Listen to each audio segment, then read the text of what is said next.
Oh, I think we are on live. There's a There we live are. right Hi, there. everyone. Hello.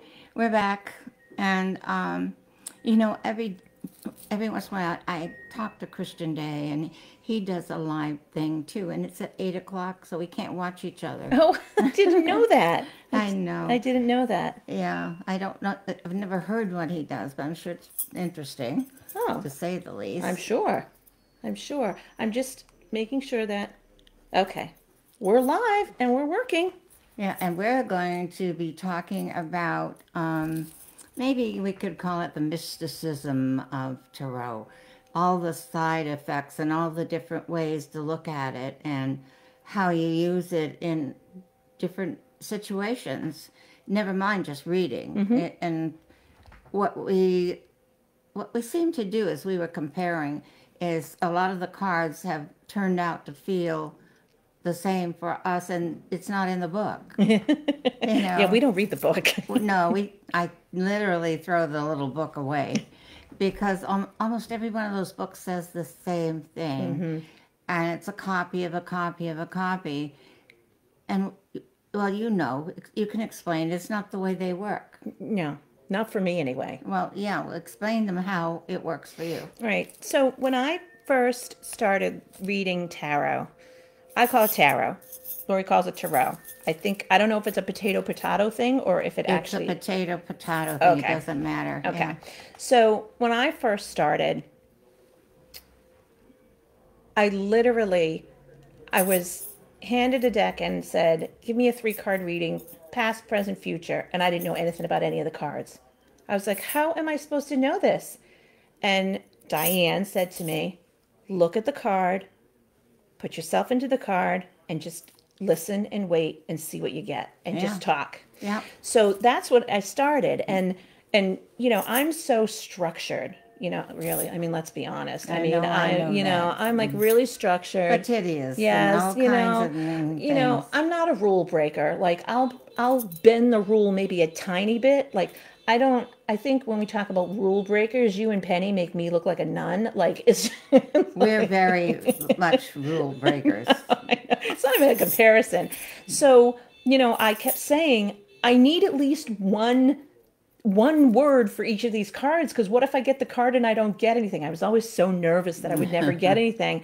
So she sat down with me and she said, look at each card and pick one word or 2 words and make that, what the card means. But you need to make that agreement with the source that you use in order to get the information.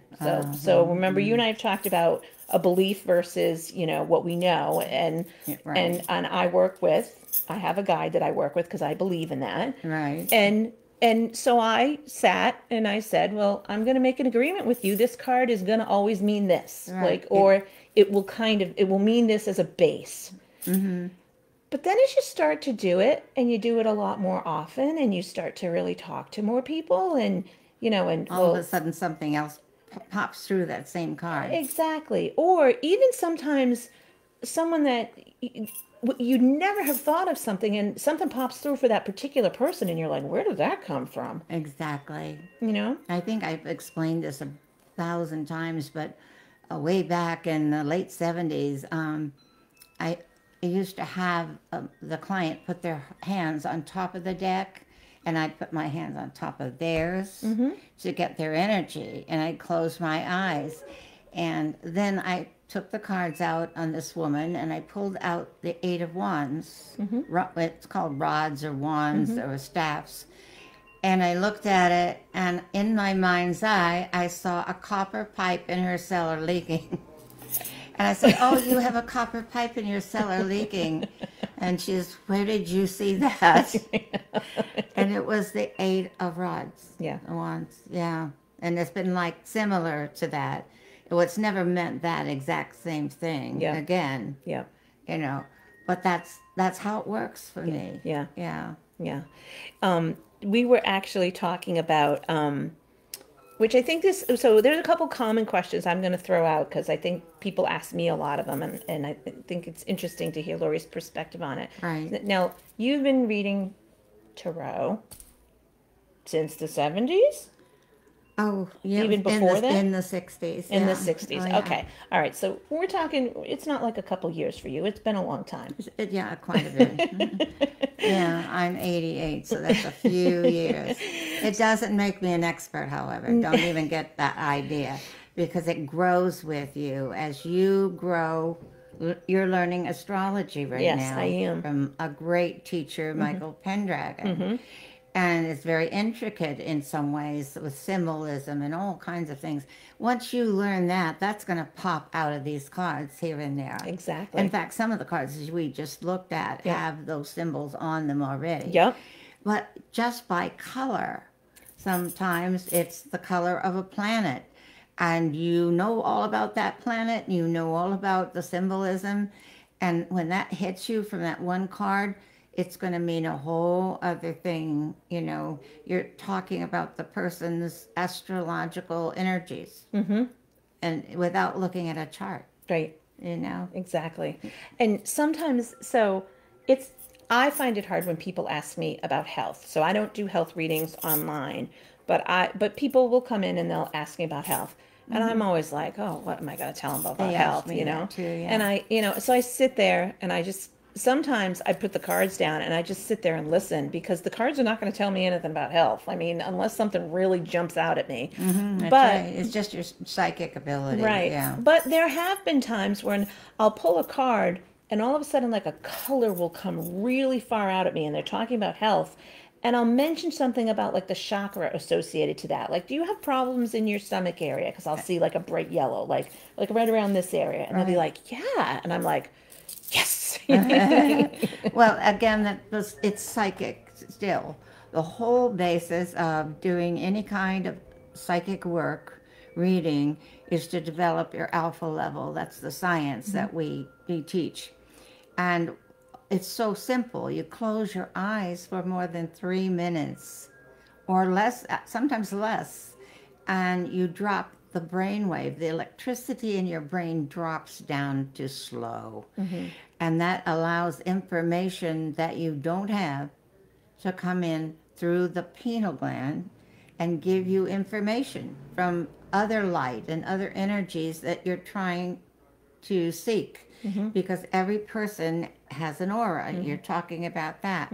And the chakras. And when the light from your aura exudes and someone is psychic, they can pick up information from you through the light energy that comes out of your body and your mind.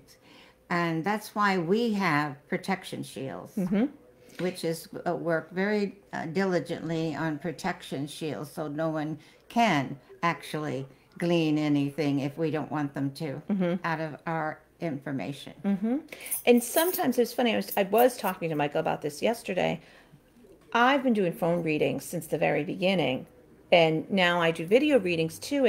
And everyone's like, "How do you do it with a phone reading when you don't see someone or you're not sitting with someone?" And I can see them. you can see them. I can hear their voice, and it just comes. A picture comes to Well, me. you know, there's a fact that every single person's voice is different. There's no two voices the same because of the mechanisms and how the sound comes out of your body. So it gives off that kind of information also. The sound creates light, which gives information. Exactly. That's exactly how it works. Yep. I mean, that's a little too deep for everybody. It's all right. But that's actually how it works. Yep. So everyone's psychic. And when you listen on the phone, Yep. you're picking up information from the sound of their voice. And it's wonderful that you're doing it, allowing yourself to do it. Yeah. That big word, again, if you're going to take on tarot, you have to allow yourself to be psychic, to glean information either from the pictures or from the person in front of you. You know, one or the other. And it works. And the more you do it, the easier it becomes. It's just simple as that. You have to jump in with both feet and do it. Yep. We've talked about this before, Laurie and I, because I've had people that have argued with me. When I tell them something, they'll argue with me about it, or they'll say, "No, I don't think that's possible." Yeah, And I always say very nicely, "Well, then just put that in your pocket, and maybe it'll make sense later on." You know, you're old enough to be able to tell them I say, that. you came to hear me, and you're not the psychic. I said, I'd write this down if I were you, because you're going to find out that it's probably a fact. But let's go on. I don't allow that because I've done it too long, and they came for real information. But the thing is, when you go for a reading, you go for particular information you want to hear, and that's all you remember. You don't remember the rest of the reading, which is probably so psychic and telling you all kinds of things.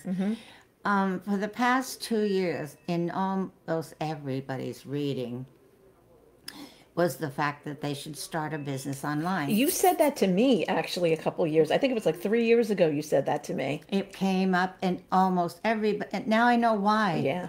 Every, half of the world doesn't even have a job now, but they have a computer. Yeah.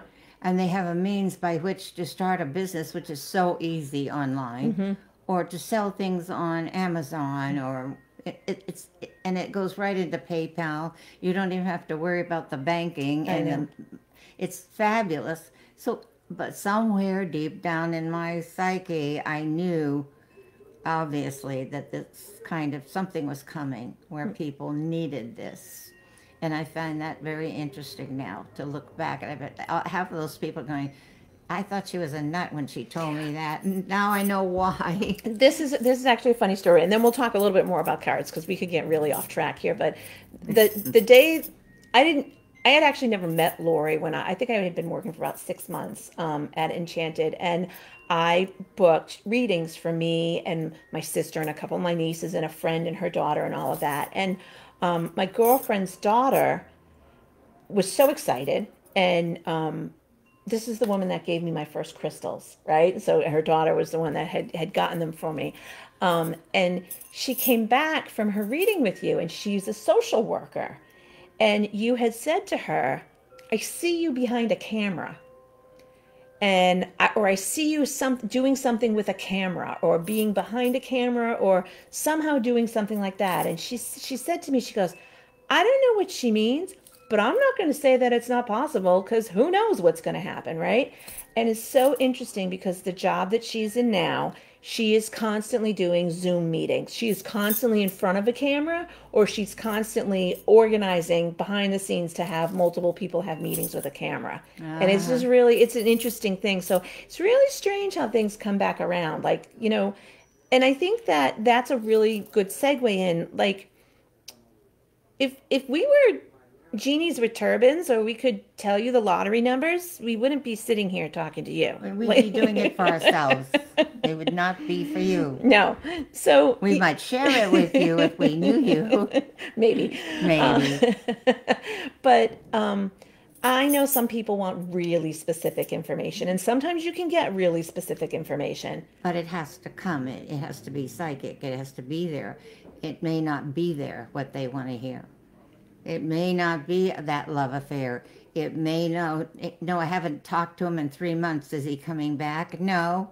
Isn't that a red flag that he's gone? I can't deal with that sometimes. Oh, but does he think of me? Well, probably, but probably not in a good way. Yeah. So you shouldn't even be asking people that. It is odd. What people think we do and what we can do is different things. Now, we also want to talk about the possibilities of using cards for magic. And that you can do. Like I said, this particular card in the Alice deck, Alice in Wonderland, to me represents someone starting a new business. Yeah. So I'm going to put it up here, guys, so you guys can see it. Okay. So Laurie loves Alice in Wonderland, so she uses a deck that's Alice in Wonderland. Most decks, a lot of decks, follow the Rider-Waite tradition, which is, very simplistic Rider-Waite. This is like usually what most people start off with. But there are some decks that don't, and the Alice deck is a great example of that because it follows the story of Alice in Wonderland. And Well, yes, and a 9 out of 10 times, that's when this card comes out. That's what we're talking about. Mm-hmm. And then this one, it's, how do you interpret the Fool? This is the Fool card in Alice. She's jumping down the rabbit hole. Right. Where is This she? is the Fool card in the Illuminati. There's no one jumping. This guy's jumping off a cliff, and he's got a little dog hanging on to The him. dog's trying to stop him from jumping off the cliff. And this one, this guy really looks like a fool. Like you like wondering what he's doing. Yeah, I Like know. you ever see that one? Oh, I know. I like that one. Yeah, he's on a ball. Like But what she says and what I said, naturally, we didn't realize we say the same thing. You can just, no matter what happens, if you go for it and you jump in and just do it, you're going to be okay. Mm-hmm. And I always say, if you jump off that cliff, somebody's going to catch you. Mm-hmm. Don't worry about it. And the same with her. Jump down the rabbit hole. There's a whole wonderful world waiting for you. It's time to take a risk and go for it. And we both put it that way, didn't we? Yeah. Yeah. I say, very similar to Laurie, I like to say to people, if you're going to jump off the cliff, just know you'll have a soft landing. And people are like, are you sure? And I'm like, trust me, you're not going to slam into the ground. You're going to have a soft landing. Right. It's the same thing. It is the same thing. And it does mean that. So, and that's from years of reading, both of us. She's been reading long enough to, actually make a tarot deck if she wanted to, which I think you should probably do at some point. Oh, I have to think about that. Yeah. Oh, well, I attempted. It's too difficult for me. I'm not a good artist, so it takes a lot of art. Can you imagine creating all these pictures with all the information that you have to create a tarot deck? It's astonishing. Mm-hmm. And so I respect the tarot because of the art more than anything else. And I always tell everybody in my tarot classes, throw the book away, look at the picture, and you have to pick a deck that pleases you. If the art pleases you, you're going to do a lot better than if it's caustic or it doesn't look right to you, or it's too simplistic. It's like the Rider-Waite deck to me is so boring. It's so boring. It's just very simple. It's nice, and you can read with it, of course. But I prefer some of these. And what is this deck again? So this one is that. Let's get a good picture. I like the Illuminati. Yeah, the Tarot of the Illuminati. This is a great one for it. So this is the Tarot of the Illuminati. That's the Six of Cups. Yeah. There's the Illuminati, the Six of Cups. Look at how beautiful that is. Now, when I first started reading with this deck, I couldn't read with it because it was so bright and so much color compared to going on in every picture. Exactly, that I couldn't look at All that and quickly be able to tell what it was trying to say to me. So I moved over to this guy. Okay. And that's the Gilded Tarot. The Gilded Tarot is interesting and very much like a storybook. Mm-hmm. And that's what we said. The Tarot is like a storybook. Isn't that interesting? It's very clear as to what that is. So what's interesting about this is, guys, notice how there's a border around it? I used to get caught up in the border. So they recently came out with this same deck, but not the border. And much better. I can read with it better. Yeah, I know, it's crazy. But here's the same card, and I think this is interesting because it has other stuff into it that you can talk about, which I think is really interesting. Well, you mean the chalices with the... Well, also you have the symbols on it too. Oh, here we go with the astrological symbols. The symbol of the sun is the circle with the dot in the middle. And, we have all these different symbols, and the sun represents not only maybe your birth sign, what you're known as, like Pisces or whatever, Gemini, whatever it is, but it's also about healing and success. The symbol of the sun means success in everything you do. So if you know these symbols that are in all the decks, you're going to do so much better. And colors, okay, is the next thing. Is the color. You have to understand planetary colors. We all know that Mars is red, and everybody thinks it's about war, but it's not. It's about partnerships, associations, negotiating. It's about all those things. And sometimes you'll pick up a card, and all of a sudden, like you said, just that red cape or that red glass or that red flower will catch your eye. And so you know it's a Mars energy of some kind, usually. It has to do with astrological information, you know. So, and also using these cards for magic. Yeah, let's talk about that. Once you know what you're projecting for, whether it's love, money, job, you usually project for the mundane things in life. That's how we guide our lives sometimes. Or spiritual awareness, whatever it is. You pick a card that represents that. You usually, what you will do is take it and put it under your pillow and sleep with it overnight. But carrying it with you, putting it in your pocketbook, your backpack, and keeping that image near you to show you the way to have this come to manifest. So you want the end result in the card, not how to get there. You want the card to represent success. They'll represent love. And exactly what you want has to be on that card. And then you can use it for magic. Also, you could put, say it's a love thing. You might want to put a red candle in a candle holder, put the card underneath it, and put the candle there and light the candle to allow the energy to draw love. And that's part of candle magic. We haven't done that yet, but we will. So any kind of other ways of using the spell, sometimes people also create a spell with several cards and frame it under glass. And that the whole set of cards represents their future or what they really want. And they hang it on the wall in their house. And it looks gorgeous, too. It's a very pretty idea, you know, to have them side by side in a frame. So you and I have never talked about this, but my absolute first deck that I started off with Rider-Waite, just to start me off. Boring is complete. Actually, I started off with the Toth deck, and I couldn't even read it. I got rid of it immediately. Then I moved on to something else, and then I moved on to a third deck that I used for 7 years, and that deck was so in tatters, and I had notes on the back of it because I did a lot of phone readings and all of that. But when it came to moving on to the next one, I didn't know what to do, so I made a collage and put it, and I framed it, and I put it up on my wall. I didn't know that. Yes, I did. What a smart girl she is. Oh my goodness. And then I had another weird thing happen. So I actually had the Tarot of the Illuminati, and I love that. That's so beautiful. I had traveled someplace, and I was with someone, and I don't let people touch my decks. I'm really like that, you know? It's my energy that does the psychic work. You don't touch my deck.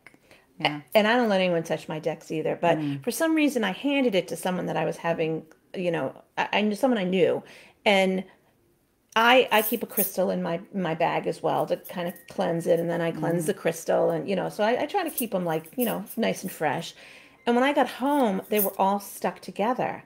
And I'm like, what is this all about? I had no idea. I couldn't figure it out.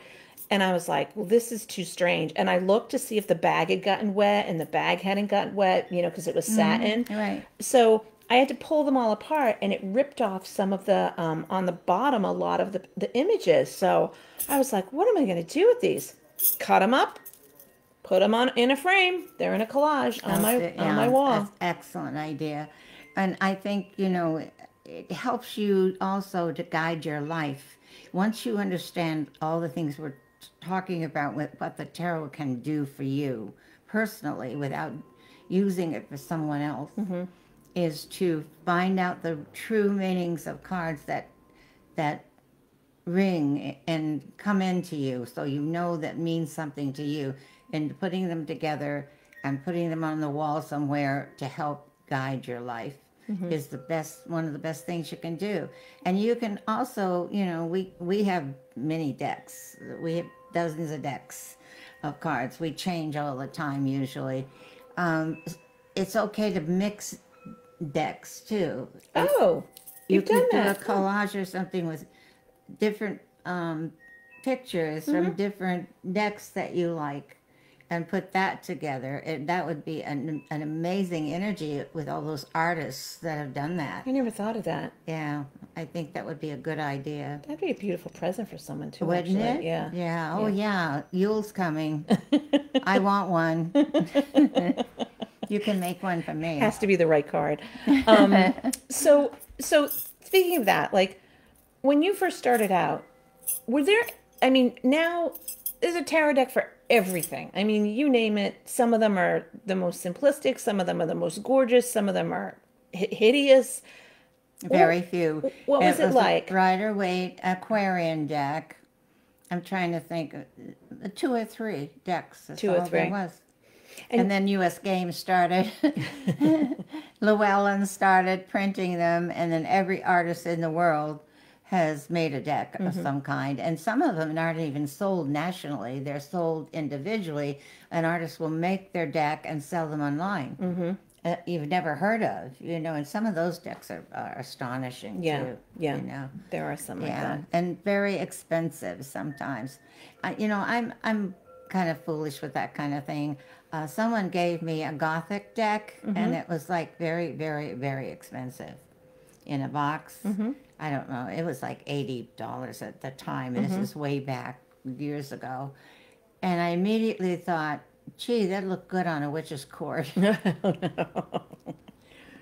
So I started making cords with the cards because they were so beautiful. And they were Gothic, but they weren't eerie, they weren't awful, and they weren't bloody or anything like that. They were nice. And I kept making decks of them, and people had no idea that they had the cards from this very, I don't know, very limited edition. It probably isn't out anymore. It's probably worth $1,000 now. But one of you got one of those cards probably out there somewhere. Now, have you ever read with just regular playing cards? I've never done that. Can you talk a little bit about that? Yeah, I'm not good at it. No, me neither. I have to have the pictures to ring a bell, and the colors and the lines, and even a geometric form in a configuration. A composition sometimes shows a person, a tree, a pond or something, and it creates a triangle. And you don't actually realize that it's a triangle, but that triangle also means something. It's stability. It's all kinds of meanings that geometric shape gives you. And of course, they're loaded with geometric form, loaded with it. And that's another whole, I wanted to do a tarot deck with the picture and then do all the geometric forms on the backside. So people could turn it over and see, all these shapes and what they represent, But that's too much. I can't do it. No, somebody else will have to do that. I know some people that use tarot decks that literally, like the 5 of Pentacles, it shows 5 pentacles, and that's it. The 4 of Pentacles, it shows 4 pentacles. Can't do it. I personally can't do it either. Diane read with cards like that for 15 years. Of course. And I was like, people do. How could you do, what And are there you are getting about this? a lot of decks like that, I know, there's tons. And all they'll have the king and queen and page and knight and people, which are pictures. And then the rest are just rods or plain old swords. Yep. And nothing else. Yep. And I can't read with that. It doesn't turn me on.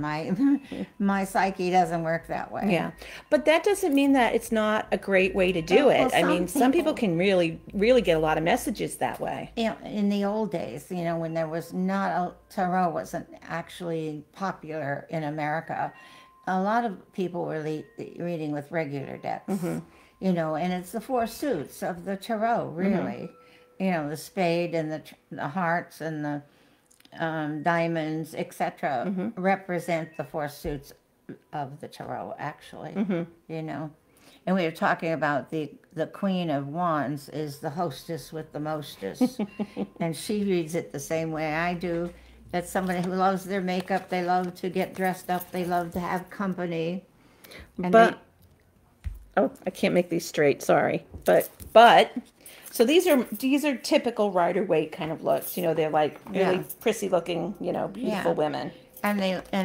That's what she does. She entertains, the queen entertains.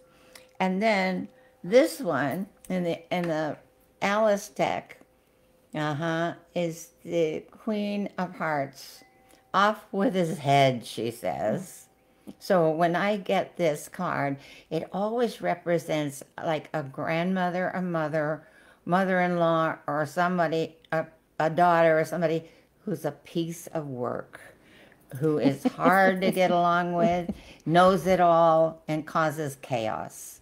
And every time it comes out and somebody's reading that, they'll go, oh my God, that's my daughter, or oh my God, that's my mother. I have to be careful what I say to her, you know. And that's how this changed from a hostess with the hostess in my other decks to what this person represents. It's interesting. And I think that's another thing that we've been harping on this a little bit, but like, depending upon the deck that you're reading with, and depending upon who you're reading, Yes. you might have different interpretations, and that's okay. So a lot of people start off with just knowing the basics of what, like, the tarot says, you know, from reading the book and the story of the Fool and going through all of that stuff, which is fine. It's a great base. But then there's so much more to it that it's almost like you keep adding on to it, like layers after layers after layers. Right, and like you said, it's a storybook, really, when you look at it. Each deck,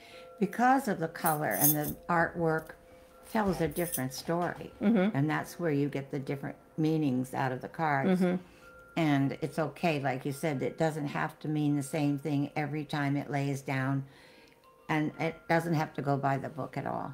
So I have a question for you to talk to everybody about. So what happens if someone sits down with you and you shuffle your deck and you put your cards down and you look at them and you know there's nothing in those cards that means anything to what you want to tell them about, that you know there's a completely different story that you need to tell them. What do you do? How do you handle that? I just tell the story like it was in the cards. You know, because it's your psychic work. And I don't need cards to read people. In fact, for a long time, when I had Cat the Crow and the Crown, my other shop, I didn't use cards at all because I don't need them. I'm reading your aura, I'm reading your energy, your sound, all those things that give information would come into my mind, and I would read that way. So, yeah, you're right. But sometimes, and that's the other thing too. Sometimes you need something to keep your hands busy so that your mind can just let go. Well, people think you're getting it from the deck usually because they don't know what we're talking about here. They don't know it's just psychic work. They think every single card there's something that means something for them. And we're probably just using them as a prop half the time because we know this doesn't mean what it normally means. There's more to it. And it's a whole other story. And it wouldn't be in those particular cards. Yeah, and that's because you're psychic. And everyone is psychic. All of you are psychic. Everybody's, answered the phone one day and knew before you answered the phone that it was somebody you haven't heard from in 2 years. Those kind of things happen to us all, but they happen sporadically, maybe once in a lifetime. When you study the science of mind and the science of witchcraft, and you learn how to train yourself to use your psychic, then those things happen at will. You can control that, you can stop them, you can put up a shield. You don't have to allow everything to come into your mind. You put up a shield with that too. You control your psyche. So those people who are afraid of ghosts, you don't have to be afraid of a ghost when you have a protection shield. And you don't have to anyway. The ghosts don't do anything, but that's another story. The fact is that you all can develop the ability to know the past, present, and future. That's what our brains are for. They're not just for the moment and today. We have to understand our past to project our future and be in the now to create it. And that's what we're doing with tarot. So there's a couple things.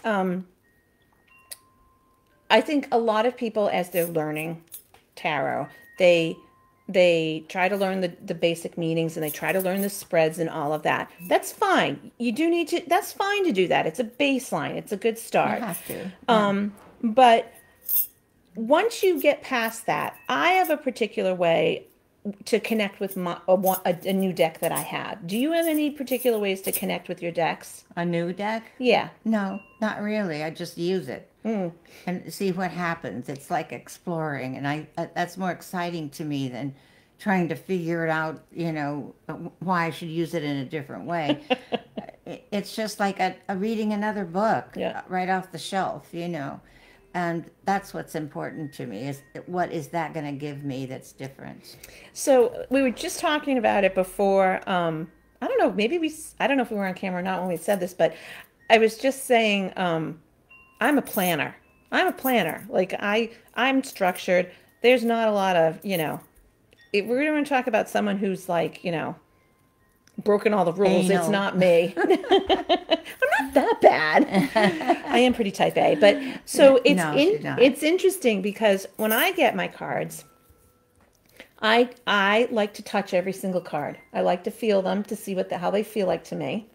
Sometimes I'll put them in a bag and I'll put them next to me or I'll stick them under my pillow. Like I like to have them around me for a little bit. Well, I put a crystal sometimes on top of the deck. Yeah. Before I open it, even. I always put a clear crystal quartz inside my bag. Yeah.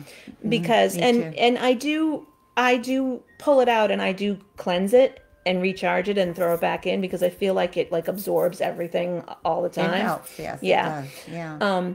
But there was this one deck that I particularly was really struggling with and really wanted to learn how to use, but it was so vibrant. I had such a hard time doing it. And a friend of mine said to me, just pick a card a day and sit and look at the card and like literally try to put yourself into the card.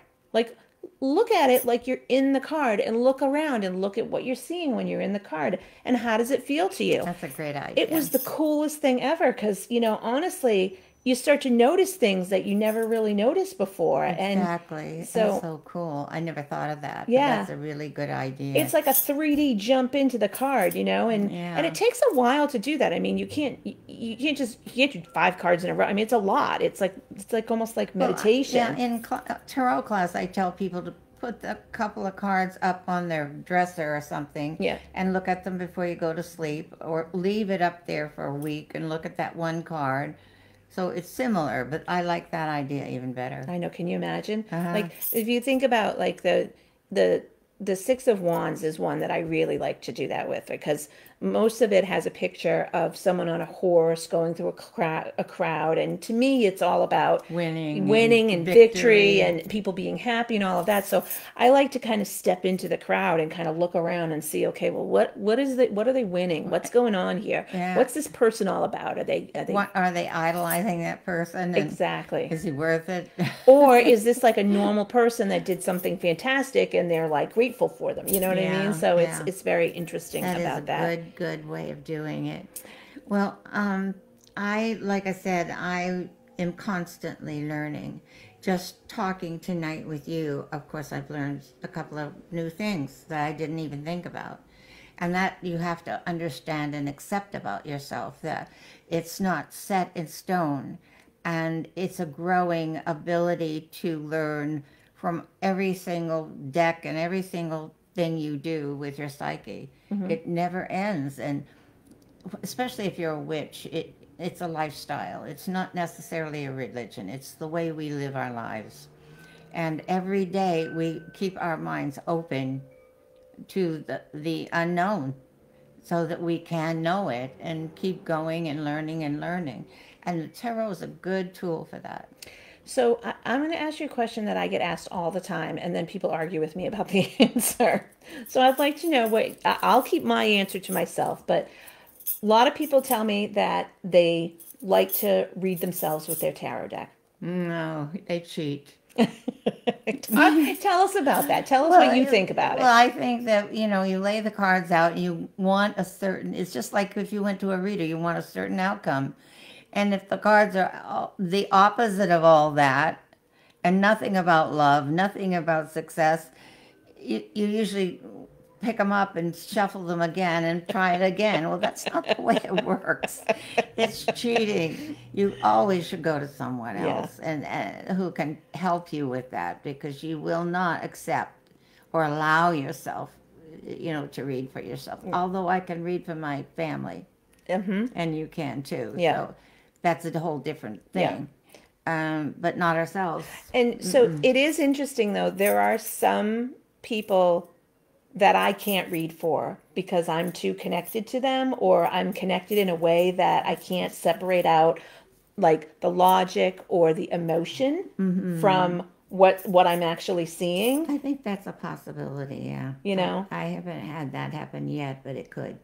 It happens for me. Yeah. So, you know, It could happen. and I think if you personally, like, there are some people, like, if I do want to read for them and I know they're one of those people, I have to get really structured in how I'm going to read it. I'll say, like, for Diane, for example, when I read for her, I actually don't read the way I read for anybody else. I actually put cards like in a 3 week pattern, like one card for every day. And then I kind of look and see what the pattern and the story Oh, is that way. interesting. Because when I read regularly, when I read like with a spread or something like that, I don't know what I'm interpreting. I don't know if I'm saying what I'm thinking, what I know from information. I don't know what it is. So, Yeah, I can understand that too. yeah. There are a lot of good, by the way, in Salem. We have our readers at Enchanted, of course, and Heather is one, and the great reader, great. And we have Myrna, and who else do we have? Nichelle. Oh, Nichelle. Nichelle. She's a hot ticket, Yeah. but she's good. Yep. She's amazing. We have Julie. Julie's been with us for the past 2 Octobers, right? So I Julie's, don't know Julie. yeah, Julie is now reading on the weekends because I'm not there on the weekends, and on Sundays she's there. All right. She's very good. And I think she might have read for Christian at one point. I'm not really sure. Okay. And then we have Mark, we have David, we have a lot of different people. You're right. Yeah. Yeah. And I can't keep up with them because, well, it's not my shop, so I don't have to either. I'm oh, not. and Frank's amazing. Who? Frank. Oh, Frank. Yes. Oh, yeah, he's one of my students. Yeah. Frank is He great? is Yeah. it's Frank's amazing because Frank learned tarot about 2 years ago, and the first year that he went through October. In October, it's very fast. People come in and out and in and out and in and out. And he was across from me, and I was listening to him, and I kept saying to him when someone would get up, Frank, do you need some water? And he'd be like, no, I'm okay. And I'm like, dude, you got to drink water or you're going to have a headache tomorrow. And he's like, no, I'm all right. I'm all right. And I was like, do you want some food? And he's like, no, I'm okay. I'm okay. And then the next day he came in and he was like, oh my God, I had such a headache. And I was so starving when I got home. And I said, you got to, when you're doing Yeah, that many. You can't just shut out everything. Yeah, I know. It really is. I know.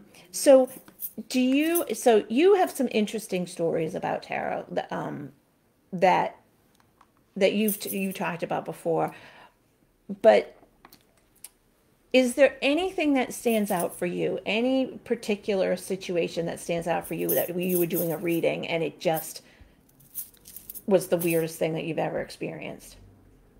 Oh God, there's quite a few. There's so many of them. There's a lot. Was that a bad question? I didn't prep you for that Yeah, one. it's a hard question. I think I told this story before. A woman came, and a young woman from Cape Cod, and I could see that she had some kind of art that was going to be published, and that she was an artist in some way, etc., and that she was going to fall in love, and she's going to move to Ohio and live on land with a red barn. Oh, Oh yeah, It came right out of my mouth. And I'm Yeah, sitting the cards there, don't tell you that. Like you don't really get that in a card. and I'm sitting there in my mind, I'm going, "Oh, you just said that? What are you, crazy? Why did you say that?" And she looked at me like I had five heads. And she said, well, I saw her 13 years later. She came for another reading. And she said to me, when you told me that, she said, I drove down to the Cape swearing, saying, I paid all that money for that crackpot. You know, I can't, this is awful. Well, when she came back 13 years later, she'd just come back to Massachusetts from Ohio, where she lived on property with a red barn. Oh, and her books that she had published were her needlework. Oh, And she had three published needlework books. interesting. I know, that was wild. Because I just, like I said, I'm sorry, I, it just came out of my mouth. Yeah. I could see it in my mind's eye, and it came out. And that happens. That happens quite a few things like that. You know, I can't remember anything else right now. So it's hard for us. I'm going to try to see if I can look to see if there's any questions or comments for us. But I'd love to share with you from the perspective of a reader. Now, I'm sure there's a lot of people on here that are readers, and I'm sure that there's other people on here that get readings. I would love to just share kind of a little bit of our tips about like when you're getting a reading. Okay. Like, Oh, yes. Okay. yes, because there's a lot of tips about that. So I'll start off with the first tip, and you can expand on it. Don't argue with your reader. That's the first tip. If you don't understand it, or you don't think it's right, or you think something's wrong, you have two choices. You either say, I don't think we're connecting, and you get up and you walk out, or you say, okay, I'm going to put that in my pocket and let her move on. And get a pencil and paper and write down what you hear, no matter what it is. Or record it. I mean, Well, most I people don't. allowed people. No, some people don't allow it. Yeah, I do want too. you to record. I do too. Because you miss half of the psychic things I'm telling you. Yeah. Because you're looking for that one thing. And here I've told you 5 or 6 other things that are more important that you're not paying any attention to. And that's normal. And sometimes I like to go back because I have other people do readings for me, and I like to go back and listen like a year later of what they said to see if there's anything that I can connect the dots on. So, Exactly. so I Yeah. think that's number one rule is don't argue with your reader. If you don't like them, that's okay. Say, you know what? I don't feel like we're connecting. I think I'm going to end the reading. If you do politely and just get up or hang up the phone. I had a client come one time from Manhattan, very well, high-end clothing, all a lovely woman, and everything was no, no, no. And I just put the cards down. I said, I'm not your reader. I'm not the one for you. I think you need to go and have your reading with someone else. I want you to go outside, and I'll get in touch with the desk, and they can give you your money back. And that's what I do. That's only happened like 3 times in my entire life. But when it does happen, it may be that I'm not connecting, or maybe they're just not listening. Probably not listening, but I don't know that. I may not be connecting. Yeah. And so they do need to go somewhere else. And I'm not going to charge people Right. if it's not working. Right. I can't do that. So that what I would say is number 2. It's okay as a reader or as someone getting a reading if you don't connect.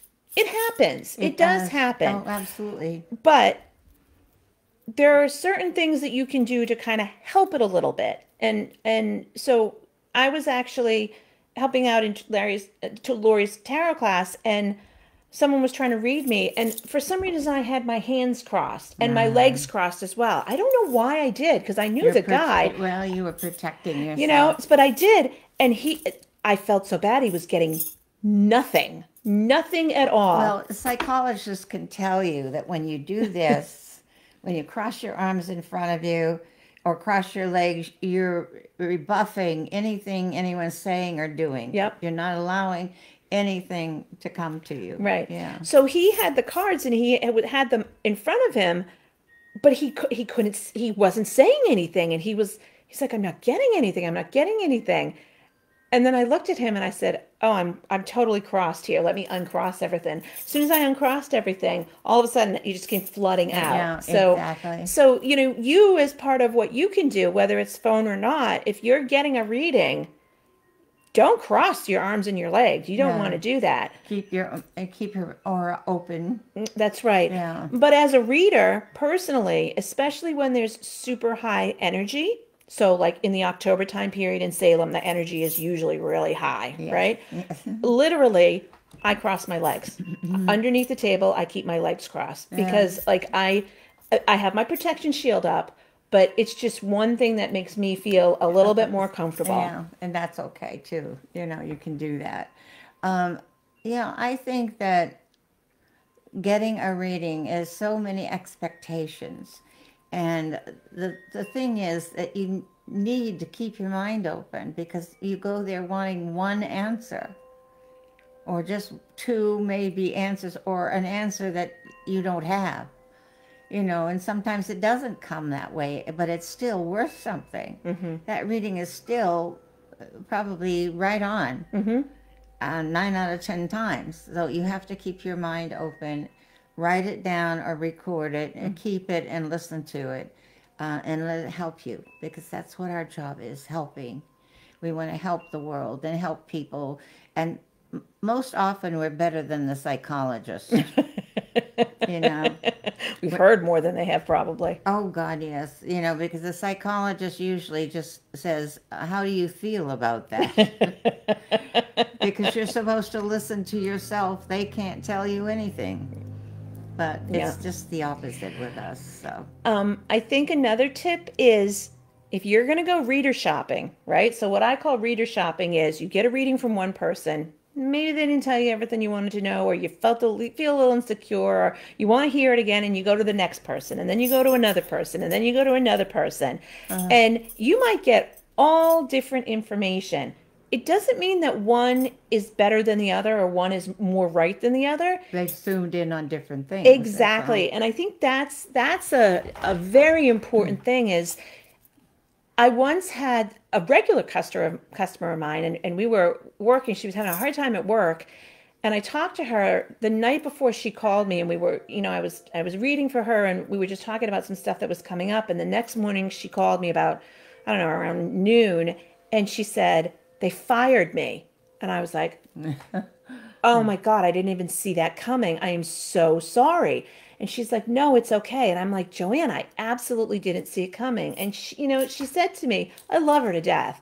And she said to me, "I think you probably weren't meant to tell me that because if I had known walking into that meeting that I was going to get fired, I would have walked in with a very different attitude than the way that I did walk in. And I was able to, when they fired me, right there on the spot, negotiate like a good package for myself. And if I had gotten riled up the night before, I would have been angry. Yeah. You know? Yeah, that's probably it. It's so very interesting. But understand sometimes, you can miss something really big because you might not be meant to know it, you know? You have to be careful about that. Exactly. And nobody's 100%. Nobody's perfect when it comes to this. It's nebulous and it's difficult sometimes, but it's valuable. Yeah.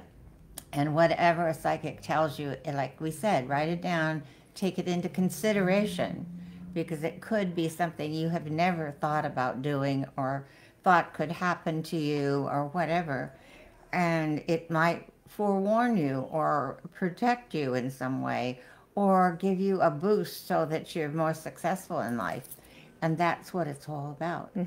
Okay. So, I'm getting thirsty and hungry. yes, Lori's out of tea, so we have to get her some more tea. And I wanted to you just saw, I tried to look at your comments, but technologically challenged today. So Really? They yes. won't let you do No, that? no, I can't look at the comments, so I can't see what's going on right now, but we'll be able to look at them after the fact, okay? Oh, please let us know. Yeah. What you want to know and what we didn't talk about.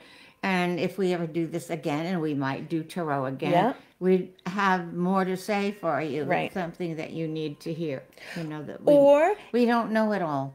We'd like to, but we don't. We would love to hear some of your stories too, because that's something that we could incorporate going back. Or, I read a lot with angel cards and with fairy decks and with oracle cards. Laurie reads with lots of different kinds of cards too. So if that's interesting to you, we could try to talk about that as well, because those are very different. You read very differently with those. Oh, absolutely.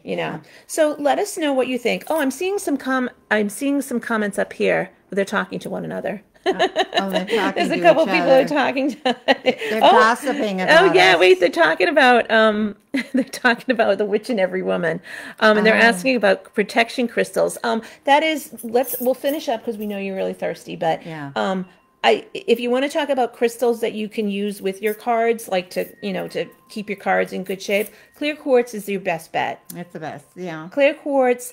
And amethyst is not bad. Selenite is bad, but clear quartz is the best bet to kind of keep your cards clear and just honestly. And you can change them if you think the crystal has absorbed too much. Yep. You can cleanse it, put it aside, and put a new one. That's right. Cleanse it, recharge it, and put a new one in there. Yeah, or a new one.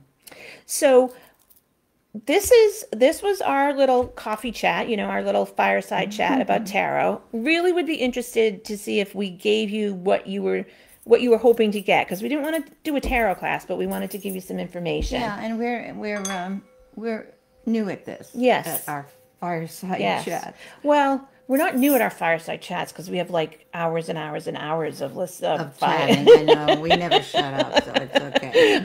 I have it on tape too, but we are new on trying to share that with a larger audience. It's a very different idea. Yeah.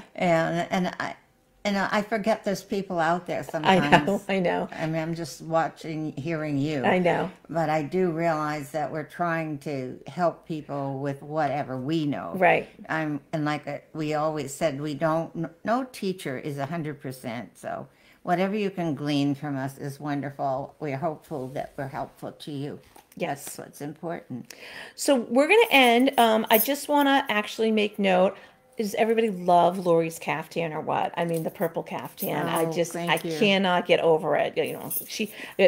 When you wore the yellow one, we got so many comments about the yellow caftan. Well, I don't think people can see it in there. I don't know. Maybe they can't see it. I don't know. I'm not sure. No. Anyways, let's see. Hold on. There we go. Yeah, it's purple. It's from Dubai. It's an Arab caftan, all hand beaded. And yes, it's purple, and my eyeshadow's purple. But I always wear purple eyeshadow. I don't often wear colors, And this is Friday night. This is the night of Venus.